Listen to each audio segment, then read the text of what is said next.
His name is Louis Melo. Louis, you want to say hello? Hey guys, how's it going? Thanks for having me, Willie.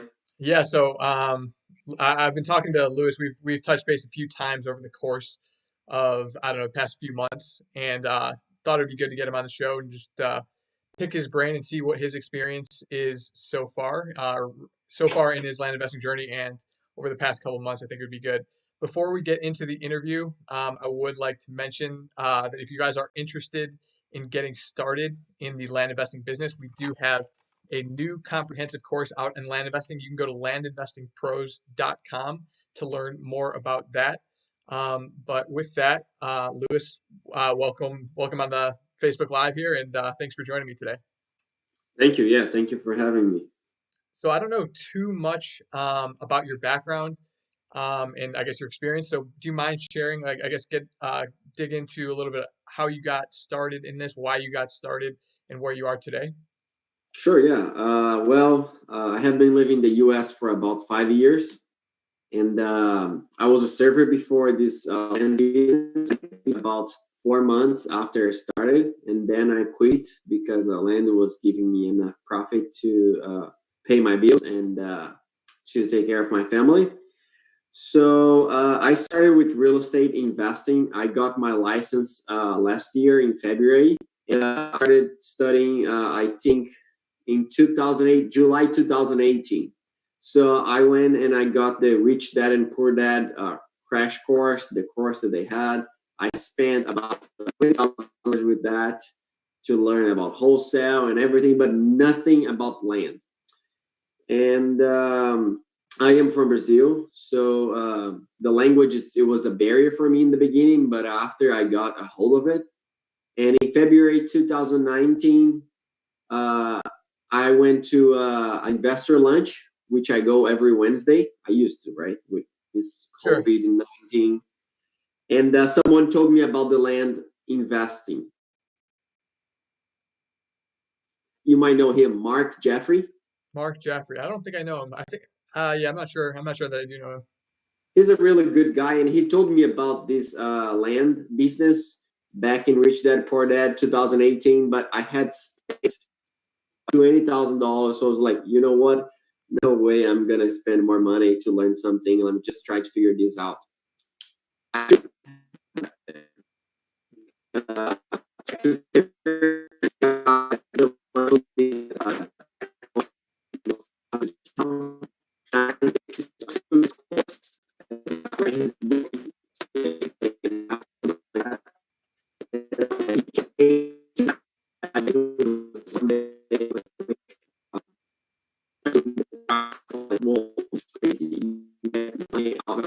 Wait, hold on. I'm having a little bit of difficulty with your audio.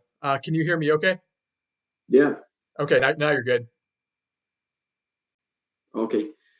So I was talking about the course that I took, and it was fine. It was just one day. It was quick, but I had an image in my mind, and I just went 100% forward. My first set of 300 letters, Okay. and I was just like, I did so many counties that I didn't even know the name of the counties. And for I the don't 300 remember. letters? Yeah. Okay. For the neutral letters, I did not know the counties. I was just like doing it, I just found some land. I didn't know what to search for, and I spent about $1,000 because I hired a company to do it for me, to print and to send the document. Out of that, I probably got 100 calls, and I 100 got calls out of 300 letters. 1,300 letters. Oh, sorry. Okay, got it. That was my first set. I was like, you know what, I'm gonna do it, and I used credit card. Okay. And so I got about 100 calls. I returned It's all still a the pretty phone solid calls. response rate, I'd say. Yeah, really good. I think it was the best one so far, really. My first one was the best one. I got a bunch of mail back too, which is normal. Hmm. But so I got about 17 contracts from only two sellers. Okay. And 17 contracts from two sellers, so they had a bunch of property they wanted to sell in bulk. yeah, Okay. yes. And I had properties under contract that I didn't know what I was going to do with. Like, it was just the beginning, I was new. and I didn't have anyone to teach me. It was just me, and it's pretty much what I do with everything. It's just like I take care, and I will learn in the process. So I got the 17 contracts. I was able to sell, if I'm not wrong, 7 of them. Okay. Because the other ones were not good location. I had one in escrow, but the period that I had with the seller was going to expire, and the guy was upset. He didn't want to give me more time. So that deal fell through, and I was like, man, I felt bad because I didn't have anything on my pipeline. So, and after that, I have been doing deals nonstop. And I quit my serving job about 3 months or 4 months in the business. And I send right now about 1,500 letters a month. Okay. So that's great. So I mean, you came from a server job. You didn't have any necessarily crazy technical skills. You didn't have any necessarily real estate experience. But I mean, you kind of found the niche. You dove in on a 1 day experience, and then you just started finding some counties, sending out mail, and just see what happens. I mean, that's kind of the way you got to go about it.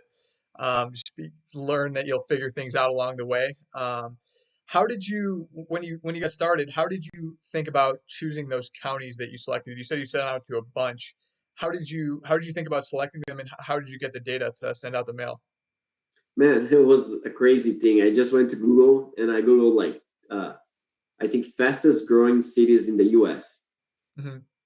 And from there, I used Agent Pro 27, and I just did a criteria for vacant lots, and I just got the letters. Something like very, I didn't know what I was doing actually. I don't Okay. even know, when people would call me, I was like, what? Where are you calling from? I didn't remember the counties or the places. I just like, I'm just going to do it. Yeah, no, totally understand. So what went into your thought process in selecting the counties? What made you think, okay, this was a good county, or that I'm not going to select that county? And then how many counties did you end up selecting? You said you selected a bunch. I don't have idea how many. And I don't have idea why I select them. I just found them and found some vacant lot, and I was just like, I'm going to send them a letter. Okay. All One right. thing that I did for sure was like out of state owners. Yep. So Okay. that's So that something that's that I probably do. why you got such a good response rate, is because out of state owners, while from my point of view, I don't think it's necessarily, um, I mean, you'll probably get a better response rate on the out of state owners, but I don't necessarily think that's the best way to go about it, because I think it's more important to select the market. But I mean, it sounds like from your response that, I mean, you got an overwhelming response. It was your first mailing. Um, and so, I mean, you obviously got some deals. So so you said you got all those deals under contract. What were the purchase prices on those, and how many did you end up purchasing, or did you buy them, put them under contract, and then ultimately just like sell them, market Well, them and sell them? out of 17, I advertised all of them, and I had a contract for 6 months, an escrow period, right? Hmm. And I ended up selling 7. And the purchase price was very low: $1,000, $3,000, 700, 1,200, things like that. It wasn't Okay. more than $4,000. Okay, cool. And how many, so you said you sold how many of those you ended up selling? 7. Seven. And what were the purchase prices or the sales prices on those? All different. I sold one that I got for 2,000 for 7,800. Another one that I got for 1,000, I sold for 2,000. Small profits, but good profits. But the biggest one was like the 7,800. The other ones were just like, I have made 1,300, 1,800, 800, 2,000. Yeah. It was like not consistent because I didn't know what I was doing. I was just making a profit, which was good, you know. Yeah, no, I mean it's great to know. I mean, it's probably super inspiring for those out there who are listening, who are thinking about getting started, that you literally had no experience. You didn't really have any good rhyme or reason on how to choose counties. And I mean, you just knew that you were buying discounted property. And yeah, so I guess that was the first mailer, and so you saw some results and started seeing good things happen. And then what happened from there? Actually, I did a mistake. Uh, I went good. I got some contracts signed. I sold them, good results, and I stopped for about 2 or 3 months because I focused on my license here in California as Mhm. being a realtor. and I shouldn't have done that because that gave me an something that I didn't have any profits from the 3 months following because I wasn't sending very much of like letters, and my wife even got upset because like, why are you going to stop something that's providing you an income and go back to being a realtor, which Yep. is really tough. But at the time, I was unaware about it, and I was like, "Hey, I want to be a realtor," and that fucked up. It's still good, actually. I have closed properties here in California. I'm still have another property in here for sale, and it's a good thing. But land business, it's my main focus right now. Okay, that's good to know. So you're doing this full time. Have you stopped your realtor showings and that kind of thing? Or you're doing both at the same time now? I do both at the same time. We cannot do any showings right now because of the COVID-19. Okay. But my focus, it's like primarily, I would say 80% it's on the land business Okay, or great. 90%.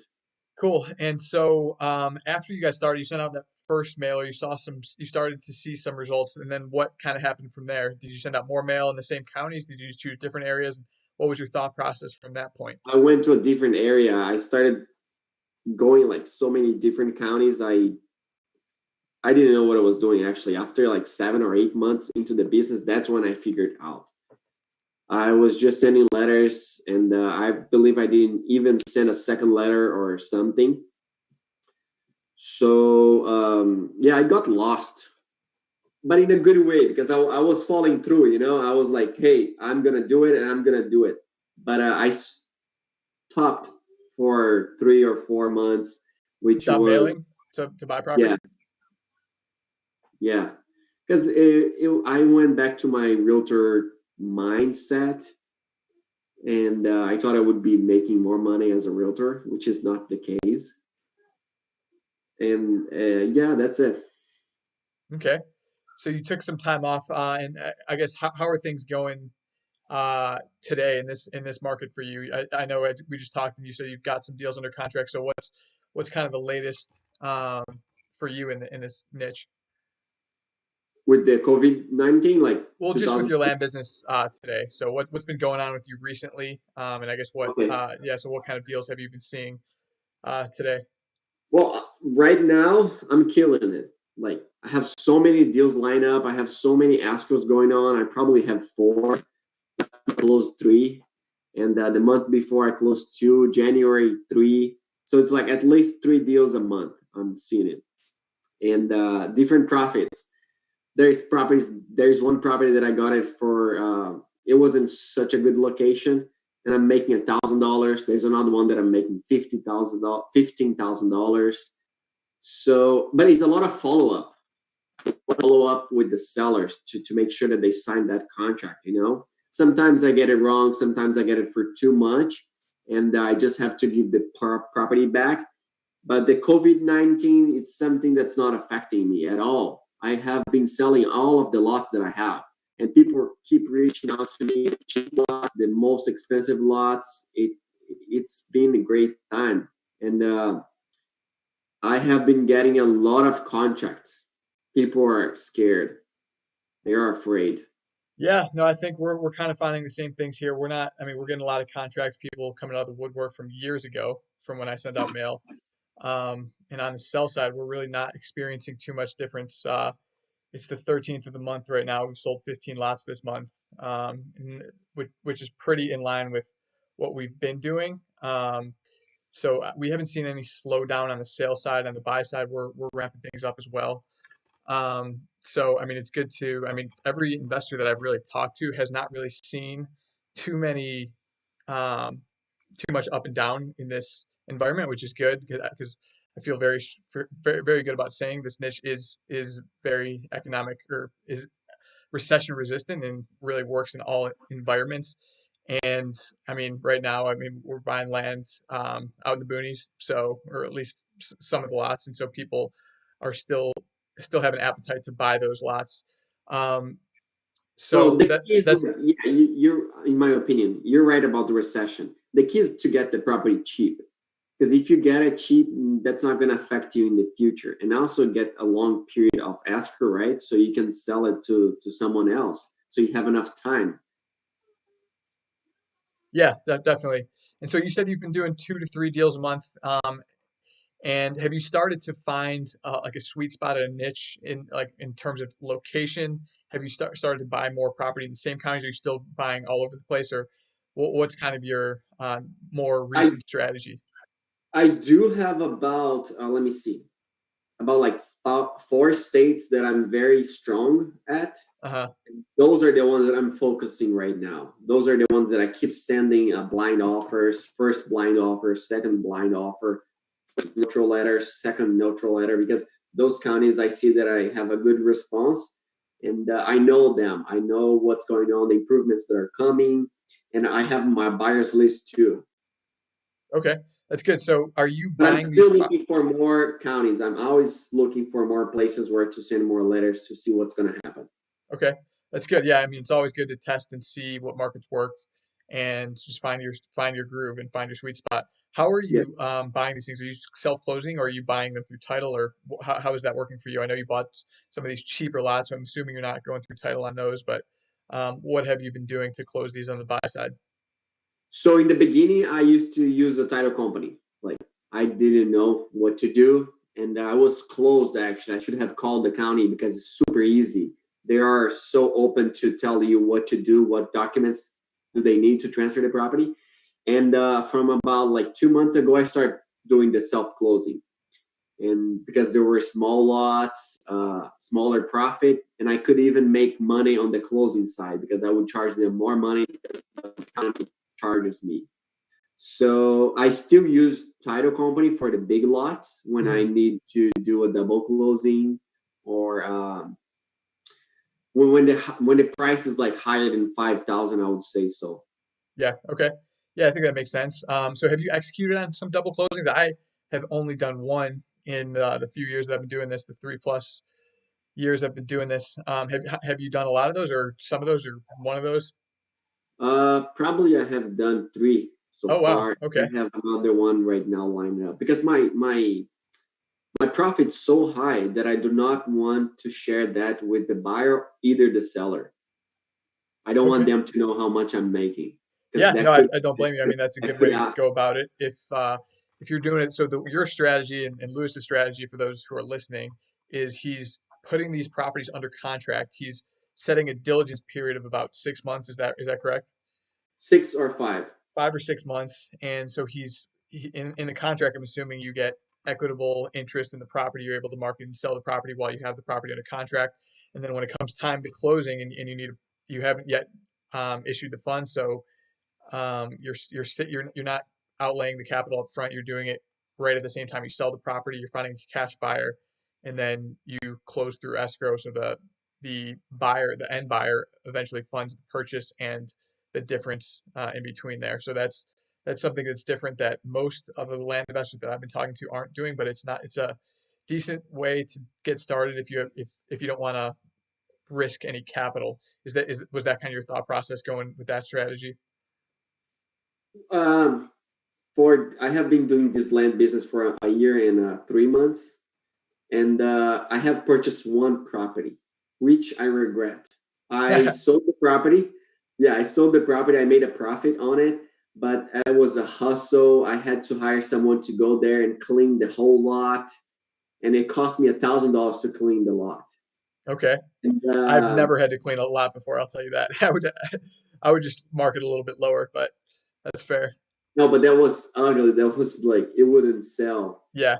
Um, And so, besides that, I don't purchase any properties with my money. No, not at all. I just use money to fund the whole deal. And because I don't want any risk to me, even after this one. Today, I got a new property, and it's a location that's growing like crazy. And what I'm gonna be doing for the first time, I'm gonna be holding that land. I got for very cheap, and I know that the future value is gonna go up like crazy. So that's one property. That's something that I'm planning for my future. My first investment land that's gonna be there under my company's name. Okay, that's good. And so I want to just pick your brain on the um, double closing piece. Has that been a challenge for you? Have you found that to be very manageable? What can you describe your process as you are purchasing these lots and the logistics on how to do the double closings if it's not an escrow, or um, how you've been able to manage that pretty easily? Actually, it's very easily. You just have to call the escrow companies in the state or the county that you are looking at, and you talk to them and you see if they're going to work for you or not. And if they don't, go to the next one. And they do all the documentation, and they talk to the seller, they talk to the buyer, and they have my agreement with the buyer and the seller. So they do all the paperwork. They just send me the money. So it's pretty easy actually. But at the beginning, you have to reach out to like five to see which one is going to work better for you. Yeah, so not all title companies, in fact, from my experience, most of them do not allow for double closings. Is that what you found? In one state, yes, but I found an attorney that is working on one property right now for myself. But other states, a lot of them do double closing. Okay, cool. And so I guess now you're at today. How many deals have you done to date, To date. or since you Uh, started, or the past few months, or some sort of deal number, if you don't mind? so yeah, no problem. Like 15 months that I have been doing this business, 15 or 16 months, I think I have closed about Sorry, how many? It broke up for a second. 22. Okay, 22 deals. And so you've been able to get out of your server position, and now you're focused 100% on real estate as a realtor and in this business. And so how does it feel to kind of work on your own schedule? Yeah, I love it. I had my business back in Brazil. I was an accountant, and I had my own company, and I knew how to manage my time. But right now, I'm managing even better. So it's like prioritizing what you're gonna do every week. I go to the mailbox to the USPS, and I send about, I don't know, at least 400 every week, 400 letters. Okay, good. So that's something that I do. I have one day that I do the offers, or 2 days a week that I do the offers. The other days I'm gonna get the information. One day I look for like a different county to start sending letters. And yeah, it's been, you just have to know how to manage your time. Yeah, no, that's good. And so I guess what's next from here? So or actually before I get into that, how have you been able to sell these properties? What's sources online or elsewhere have you been using to find buyer leads for these lots? All right, so I do use Zillow. I use Trulia, Redfin. I use Craigslist, and I use Facebook and my buyers list. Okay, and what's been most effective for you? It's hard to say. Like Zillow is really awesome, but Facebook, it's like it. I'm getting a lot of buyers from Facebook. Okay, do you have a website, or you're just marketing on these platforms? I I don't have a website. I think it's not something that I want to focus right now because people don't care about your website. How are they going to find your website? It's really tough. It's more like using the websites that are out there already. And the Facebook, to let you know, I post at least twice a week. Every Monday and every Friday, my virtual assistant is posting the properties for sale. Okay. All right, well, cool. And so now you've done 22 deals. You're doing this. I mean, you've got obviously got some experience at this point. What's next from you here? What are you looking to do? What are some of your goals with this business? So the goal is to make six-figure income this year, and I'm on track. I'm like way higher than I thought I would be. And with that being said, I want to make at least $100,000 profit to me out of the land business this year, and I'm on track. I have done pretty much like half. And the goal is to buy some properties in a good location that I know that's gonna grow and hold it for the future because I don't want to just buy and sell, buy and sell. It's good because of the money, Hmm. but at the same time, you don't have anything on the future. And I want to do some seller finance. I haven't done. I have been working with seller finance with other people, but at the end, doesn't work out. and I want to do more seller finance. Right now, it's all cash. Okay. All right. Well, So I think it's all good. yeah, my goal is just to keep doing what I'm doing, and keep increasing the number of letters, and keep increasing the properties, the contracts, and don't stop. Even for a day. Yeah, no, I totally agree. And so, I mean, your goal is six figures. How many deals would you have to do in this year in order to get that? Or I guess, do you know your average profit on a deal, basically? Because if you just back into it, it's not very crazy. I mean, it's really No, not too hard once you kind of reverse engineer it. Do you know how many deals you'd have to do this year? to do the 100,000, Yeah. probably. I think like 7 or 8 more would be fine, depending on the sales price. I'm not so good with averaging because some properties I make like 2,000. Some no, at least minimum is 2,000 right now. I can't make less than 2,000, and which is a good money. But there are other locations in which I'm able to make 10,000, 15,000, 12,000. So it varies. Yeah. Oh, definitely. There are small lots that I get for like $600, and I'm able to flip them for 3,500. You know, so I'm like all for it. It's all day long. Give it to me. Just keep buying them at $600. Yeah. Yeah, it's so cheap. I can even like have a short period for my escrow because I know the area, and I can buy it quick. So people are gonna be more interested in selling, right? Because 600, who wants to wait 6 months to get $600? Yeah. Yeah. No, So I do definitely. like 2 months or 3 months, and like $600 is not gonna. I know that I'm gonna be able to sell this property, and that's it.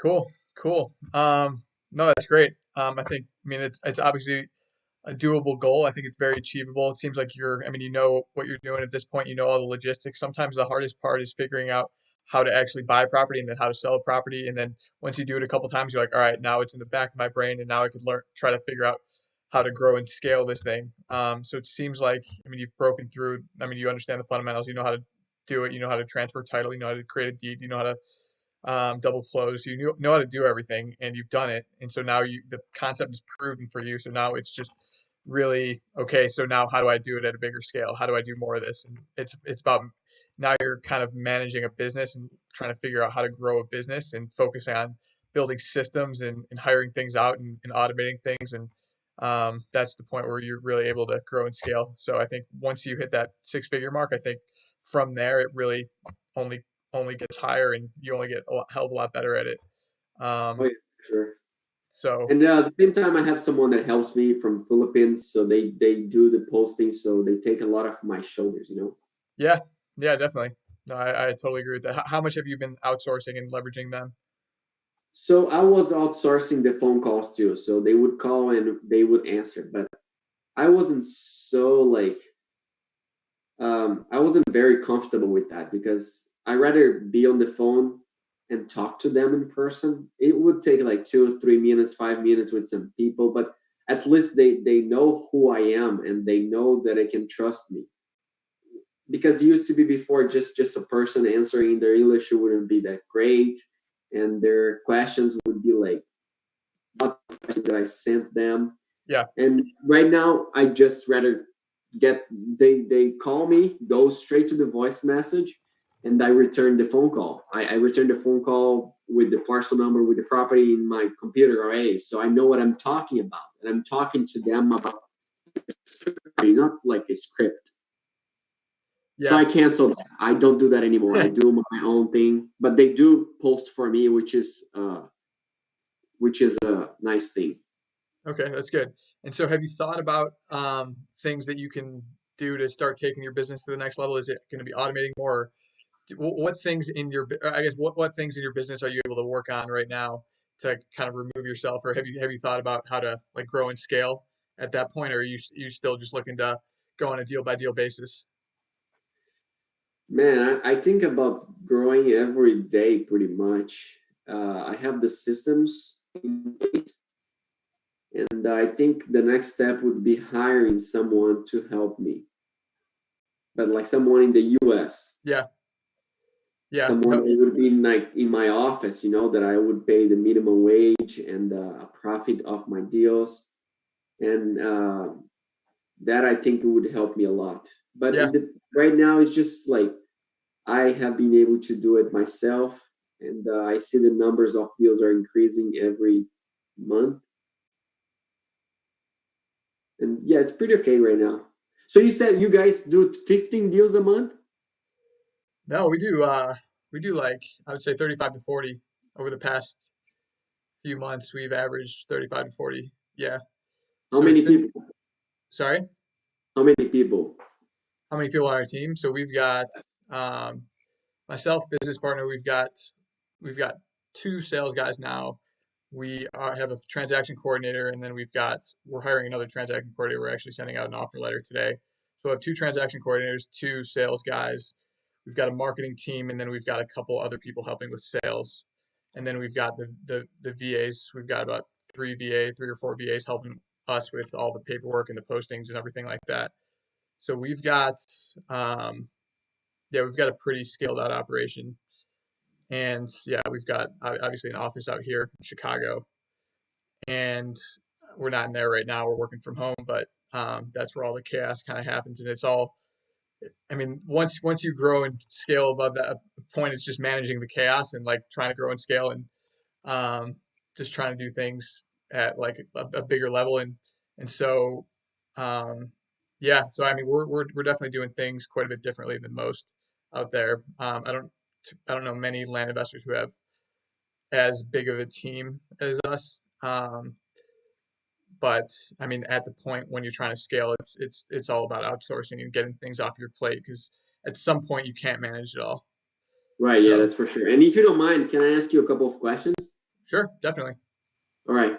Because I feel like, whoa, your business is growing like crazy. 35 deals a month, that is unbelievable. That is a lot. And besides you just have one partner and the rest, they're just employees. Correct. Correct. Do you pay them a percentage of the profit? So no, uh, they're mostly salary. Most salary. Yeah, salary, some commission for sales. Um, but most of it is salary. Got it. Got it. You want egg? No, No. sorry. No problem. No problem So, at all. what I was going to ask you, so you have them in salary. So you have one side that they're the sellers, they chase the sellers or the buyers? So we've got one side who is so we're reviewing the deals. We have our CRM on the buy side. We're reviewing all the deals in our database, and then once we approve a deal, it'll go to one of our transaction coordinators, and then he will start going through he will send it to the VA, so it gets bounced around. VAs do the diligence, gets back to him. He manages the logistics with the closing. He keeps tracking our CRM, making sure everything is documented properly. And so I mean, he's got a lot of chaos on his end to manage because we're doing so many deals. We're closing around, so we're trying to grow it above where we are. So we are closing, I mean, we're buying 15 to 20 properties a week at this point, probably close 15 right now, 15 a week. And so we're trying to scale it above where we are. And so there's a little bit lag between how many we're buying and how many we're able to sell. So we're buying more right now than So you guys purchased the properties with your money? correct. Correct. Um, so And what's the price point? So we keep it relatively um, around 5 grand, sometimes less, sometimes more, but in that range, nothing too crazy. So about $5,000. Yeah, yeah, I would say 3 to 5,000, sometimes higher, sometimes lower. It really And depends what's on. your escrow period? Do you tell them like 30 days, 45 days? So we don't really have an escrow period. We we take title to all the lots that we own. So we don't have a diligence period. We're not doing double closings. We take title and then we just market and sell it on a website and elsewhere on the internet, similar places to where you guys are, or to where you're marketing and selling. Right, but you need like at least 10 or 15 days to make sure everything that they tell, to make sure there are no back taxes. That's Yeah, right. yeah. So we'll tell the sellers that it'll take about a week to close. At this, we've kind of changed our process and how we're buying these things. We're having the sellers send the deeds directly to us before we use the mobile notary. But pretty much we send the deed. We'll give them a couple days. We'll give the VAs a couple days for diligence, sending things to the um, things to the seller via email after the diligence is completed by the VAs, and the transaction coordinator manages all that. Okay. So you have a contract and you tell them, hey, 1 week will be enough for me. Yeah, to be honest, I don't even know what he's telling him at this point. I think he said, I mean, once we get a deal, we approve it. So my partner and I will review it. We'll say, okay, we want to buy this. It'll get sent it'll ping our coordinator in our CRM and say, hey, we want to buy this. At that point, he will contact the seller. He'll call the seller and say, hey, we're going to buy this property. Here's what's going to happen. I think in there it probably says a couple days, and we'll get you the deed and something like that. And then in the meantime, the VAs will do the diligence, check the taxes, to make sure there's no liens, check HOAs and stuff like that. And then the VAs get the stuff back, send it through our database, and And the that's transaction kind of the coordinator, process. they do all the paperwork, and you just send the seller a check, a cashier's check. So it'll be a cashier's check or a wire. Okay, So that's interesting. yeah, that's how we manage it. That's how I've used to use mobile notaries. I've used mobile notaries for 2.5 years, and then I stopped doing that a little while ago. I mean, we still do it if the sellers request it, Right. and if the deal warrants it. Say the purchase price is $7,000, whatever. They feel sketched out sending a deed in without any cash, so we'll get a mobile notary in that case. But for the most part, we try to avoid that when possible. Got it. That's a nice system, yeah. But you guys are buying a lot of land then, so you just like you have to sell them. It's Yeah. not like you have a risk over there. Yeah, I mean, you got to get like once you start doing this, well, like I can't even tell you how many properties I've bought since I started doing this. There's no risk in buying these things from my perspective. Everything sells. I can count. I mean, I've lost money on one deal. I mean, we're buying these things at such big discounts, 15, 20 cents on the dollar. They'll all sell. From my view, this is the least risky way you can invest because you're buying Yeah, these that's things at such sure. discounts. So it's just the way you perceive risk. And in my view, this is way, way, way, like it's not even close, way less risky than investing in the stock market, way less risky than investing in houses where you've got a mortgage, where you've got big payments to make. This is, you're buying at a discount. The holding costs are extremely low. You're paying like $100, $200 a year in property taxes. So the holding costs are effectively nothing. And you can just market it, sell it at whatever price you want. And our margins are such that we're selling at 85% margins. That means if we're buying something for $1,500, we're selling at 10 grand on average. So I mean, with that kind of margin of error, like it's at this point, I don't think I'll ever buy a property again that I'll lose money on unless something catastrophic happens on the deal. But from my view, it's just it's really easy to analyze these markets and understand that you're buying these things at discounted price and that you'll be able to sell it for quite a bit more. So that's how I view it. And like when you're getting started, you don't understand that these things are going to sell you don't not used to owning land or owning these type of assets. So it's just a different kind of mindset that I've adopted over the years. Yeah, that's for sure. And you said like 1,500 and you end up selling for 10,000. So is that how much you offer? You offer like 15%, 20% of the market value? Yeah, so we'll sell in terms. So it'll be buy for 1,500 for, this is just total example, buy for 1,500, sell for 10 grand on terms. That would be average margin of what we're buying and selling. What do you mean on terms? Wait. Owner financing. Oh, you do the seller finance too? Yeah, seller financing. Correct. And you do the buyer's finance too, the buyer side? No, we don't finance on the buyer side. No. Oh, when buying, you're buying Yeah, with cash. buy cash, sell on terms. Oh, got it. Yeah, And correct. my question, I'm not sure if I was able to say it correctly. My question is like, when you're sending an offer, what's the percentage that you can go up to the market value? Like 15% of the market value, 20% of the market value? How Yeah, much are so you? we'll probably we like to buy around 15 to 20 in that range. Yeah, so I think you nailed it right there. I don't think we wouldn't want to buy anything for a quarter. Got it. I have bought for more, to be honest with you. 40%, 45%, 50% even. And I Yeah. have made profit on it. Yeah, you could. I mean, there's so much margin in there. You could definitely make a profit, but from our end, That's for a higher price point. right, right. For these ones that you're talking about, probably the sellers, they just know that it's that cheap, you know? Yeah. So we know where we want to buy at, and yeah, so we're a little bit hesitant. We have pretty strict criteria. So And what's your job? Do you download the list or do they download the list? or you do the offers, or they do the offers? So I'm choosing markets, building lists, pricing lists, sending things out in the mail, and reviewing deals, and that's really about all I do in our business at this point. Just reviewing deals and um, choosing markets and sending out mail. That's about it, and everything else is pretty much outsourced. I mean, I'm Nice. I manage the transaction coordinators and the VAs, and my business partner manages most of the sales.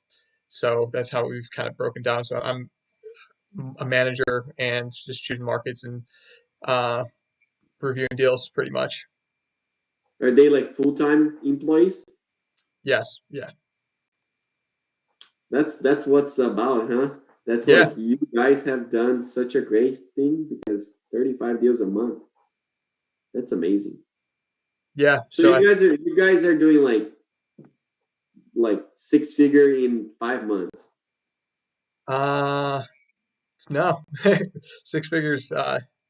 Yeah, we're doing more than six figures a month for sure. A month. Yeah.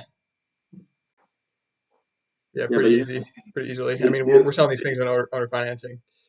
so you're doing owner finance. Yeah, so I mean, we'll have multiple six figure months for sure. How much But do you ask them for a down payment, if you don't mind me asking?